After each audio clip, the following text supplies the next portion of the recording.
मसाला भात जर गंजात किंवा कढईत करायचं असेल तर शक्यतोवर जाडबुडाचं भांडं घ्या.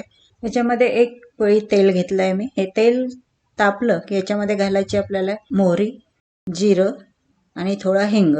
आता या भातामध्ये आपण काही भाज्या घालूयात, त्यामुळे भातालाही चव येईल आणि भाज्यांमधले घटक पण आपल्याला मिळतील. आता घालूया याच्यामध्ये 2-4 काळी मिरी, 2-4 लवंगा, 2 हिरव्या मिरच्या, याला लांब लांब काप द्यायचे आहेत. थोडी शिमला मिरची, गाजर, थोडी फरसबी कापून घेतली आहे मी, ही पण टाकूयात आपण याच्यामध्ये. आणि 1 वाटी वाटाणा. हे सगळं छान मिक्स करून घ्यायचं आहे आपल्याला तेलामध्ये. आता घालूयात कांद्याची पेस्ट.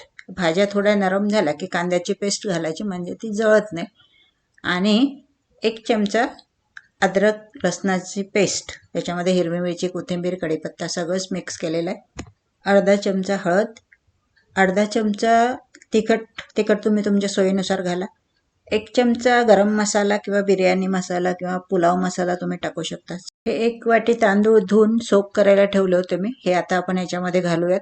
आणि हलक्या हाताने याला परतायचं आहे, कारण तांदूळ भिजलेला आहे, याचा चुरा पडू शकतो, तेव्हा हलक्या हाताने परतायचं आहे. आणि आता याच्यामध्ये घालायचं आहे आपल्याला चवीपुरतं मीठ, आणि याचे तिप्पट पाणी घालायचं आपल्याला. जेवढे तांदूळ घेतले त्याच्या तिप्पट पाणी घालायचं. ज्या वाटीने घेतले त्याच वाटीने 3 वाट्या मी पाणी घालते.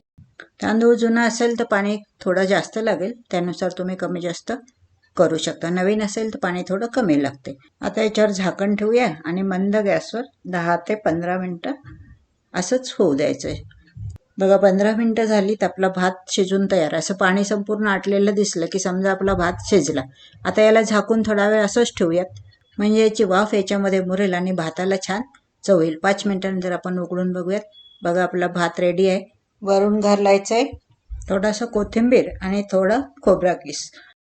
जी मुलं नोकरीनिमित्त किंवा शिक्षणासाठी बाहेर राहतात त्यांच्यासाठी हा भात अतिशय उत्तम आहे.